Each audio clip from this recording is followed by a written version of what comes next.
But why is there such a reluctance of traditional medicine to recognize low testosterone as a true clinical symptom?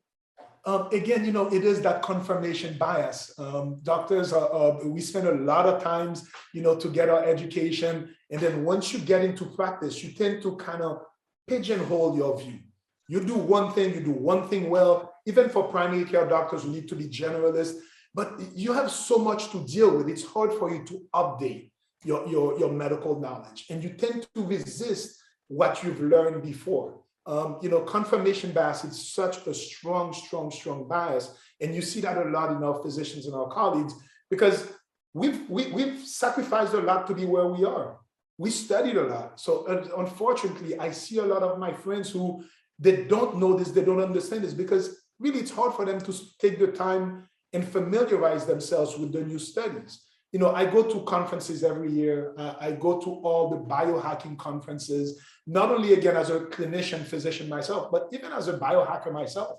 I'm getting older. I'm 51. I need to keep my body straight. I think our generation is really changing the way we're aging. We're not accepting this. Although we're being attacked by those chemicals, there's something we can do about it. So this was a little gloomy. When I talk about EDCs, it is very scary. Because even though we try to protect ourselves, there's no way in our modern world you can protect yourself completely. One of the most common chemicals that we're exposed to called phthalates, plasticizers. It is an endocrine disruptor. It has, and different levels, it can be an antagonist, an agonist to estrogen. So it does cause a lot of disruption of our hormones. There's, at one point, they wanted to do a study to see what phthalates did to humans in general. They could not find a control group, meaning they could not find people who, when they checked their urines, had 0 levels of phthalates in the United States. They had to go find Alaskans and the Eskimos that were not exposed to it. And now, most likely they are now. So that is to say that if we check our urine, there's another study, they did fat biopsies on patients, and they see that all of them had an average of 19 EDCs as a result in their fat biopsies. Now, we don't know what those chemicals are doing to us. The studies are kind of inconclusive. That reminds me a little bit of the tobacco industry. Inconclusive, safe for now, use them, we'll see what happens in 20 years. So, and it's really difficult to isolate just one exposure and link it to something. They were able to do this for the reproductive world with the infertility. It's really difficult to make it with low T, with ED, with sexual, with brain, with depression. So those are really difficult to have big studies and to show this. But again, us as clinicians, we know there's something causing them. So what I like to do is, let's go over the life of a typical 30, 35-year-old guy to see what kind of exposure he puts on himself at. And I'm going to take somebody who tries to be healthy, tries to work out, wakes up in the morning, takes his shower, shampoo, full of estrogenic compounds, soap, full of estrogenic compounds, toothpaste, deodorant. Then he puts cologne. I used to love putting cologne on. I don't put cologne anymore. Any fragrance is being made with EDCs. So you already see the yourself. Then he goes for breakfast. He's trying to be healthy. He's going to have skim milk, comes in a plastic jug, lots of phthalates and BPA in there.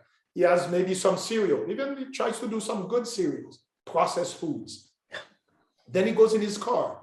Maybe he likes the scented, he has a fragrant diffuser in his car. He has the little pine tree that makes the car smell good. All of those phthalates. All of the vinyl, that new car smell that we get, phthalates. All of those endocrine disrupting chemicals. Now it's lunchtime, and he's like, no, me, I'm healthy. I'm going to try to have a salad, some grilled chicken. Most of the time, the chicken is full of antibiotics, full of hormones. They're served in plastic containers. We try to eat healthy. You eat in a plastic container full of plastics. So when you look at the typical 30, 35-year-old is being exposed to this, although we're trying to protect yourself, it's really difficult. I speak to a lot of my colleagues sometimes, and when we go through the list, try to eat organic, no more plastic bottles, get rid of all plastic food containers. Sometimes it gets overwhelming. I have patients tell me, you know what? this is too much for me. I'm just gonna try, but if I start going down that route, I'll have anxiety over it. I'll have anxiety. There's a lot of anxiety because of this. Yeah. So unfortunately, I don't see the will, there's a lot of reluctance from big industry to make those changes. As consumers, the more we become educated about it, we can vote with our wallet and demand better products, safer products. But that's going to take a long time, unfortunately. Yeah. So for the immediate moment, what I want to do first, we need to educate our patients, and everybody needs to be educated. We need, I heard a great quote, with knowing comes caring. With caring comes change. So if you don't know, you won't change anything. If you don't know, you won't care. So our goal, Stephen, is to really educate, sensitize people into knowing this is there. Now, even with the best efforts, by living the healthiest life possible, the unfortunate truth is you may not be able to be completely protected. That's the bad news. To me, this is very scary. And this is very scary because our kids are being exposed to this from when they are little. The studies even show that these diseases are transgenerational, meaning they affect our epigenetics, and it's being passed from mother to offspring. So our new generation that's coming up, we're going to have a slew of problems, and we see it already. So that's the bad news. The good news is we can help you with this. So I've told you the bad news. Yes, testosterone, low T is increasing, both in older men and younger men. 2, we have kind of a big why. Why is this happening? Not only it's our diet or obesity or food, but the chemicals are another big reason. And we're going to see more studies about this. Now, as the good news, I always come in and I'm like, okay, this is, again, I'm the clinician. They come to me, I'm like, I get this. Remove your anxiety. Let's get you to feel better. And this is what we can do. Testosterone replacement has made an amazing change in my life. I help thousands of patients. I think our clinic will up to 1,200 patients now, 1,200 guys that we're helping. And we see changes. My best days are the days that I do hormone consult. When I do follow-ups or when I do new patients, I get a guy who's just like, yeah, you know, this is how it is. Maybe that's how it is. 2 months later, I talk to him. The guy's full of energy. His drive is better. His confidence is better. It gives me a lot of pleasure doing those consultations.